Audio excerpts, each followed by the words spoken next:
Si nous désobéissons à la parole de Dieu, nous aurons alors à traverser toutes sortes de souffrances et de peines. Naomi a dû passer par un grand chagrin à cause de sa désobéissance. Elle ne perdit pas seulement son mari, mais également ses 2 fils. Ensuite, elle se décida à retourner à Bethléem.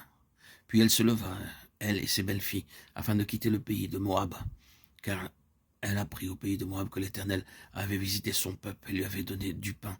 Ruth 1,6. Elle réalisa que sa place était à Bethléem de Juda, et qu'elle avait commis quelques erreurs en s'éloignant de ce lieu. Elle se sentit très navrée à cause de ce qu'elle avait fait, lorsqu'elle se décida à revenir. Dieu se mit à travailler en sa faveur. Quand nous voyons nos erreurs, que nous les confessons au Seigneur et désirons remettre les choses telles qu'elles doivent être, alors le Seigneur nous aidera. Sans que Naomi le sache, Dieu travaillait en sa faveur.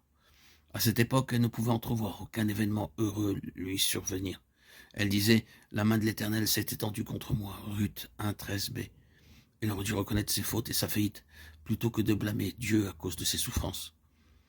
Quand nous apercevons nos erreurs, il serait bien que nous les confessions aussitôt. Mais comme Naomi, nous voulons aussi blâmer quelqu'un d'autre pour nos fautes et notre faillite. Naomi essayait de rejeter sur Dieu la cause de ses souffrances. Elle savait qu'elle devait retourner à Bethléem, mais elle pensait que ses belles-filles seraient une charge pour elle. Aussi désirait-elle qu'elle reste là. Seulement Ruth était déterminée à l'accompagner. Elle répondit, « Ne me presse pas de te laisser, de retourner loin de toi. Où tu iras, j'irai, où tu demeureras, je demeurerai.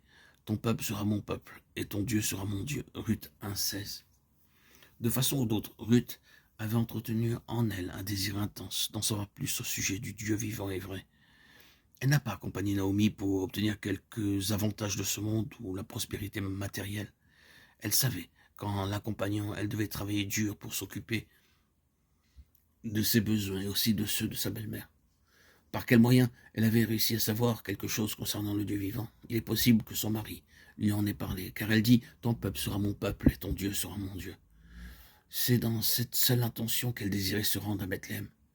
Elle était prête à traverser toute épreuve et toute souffrance pour en savoir davantage au sujet du Dieu vivant. Dieu utilise beaucoup de voies que l'on n'aperçoit pas pour œuvrer en notre faveur.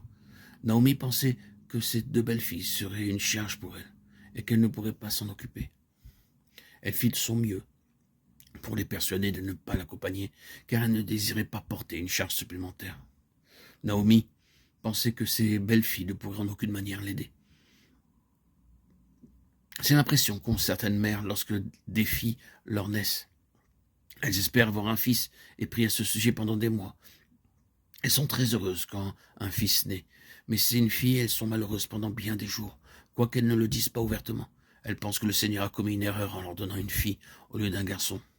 Cependant, la fille même qu'elles ne désiraient pas devient à la longue une source de réconfort. D'autre part, les garçons deviennent souvent un problème pour la famille, et certains même se sauvent de chez eux et apportent de la honte à leurs parents.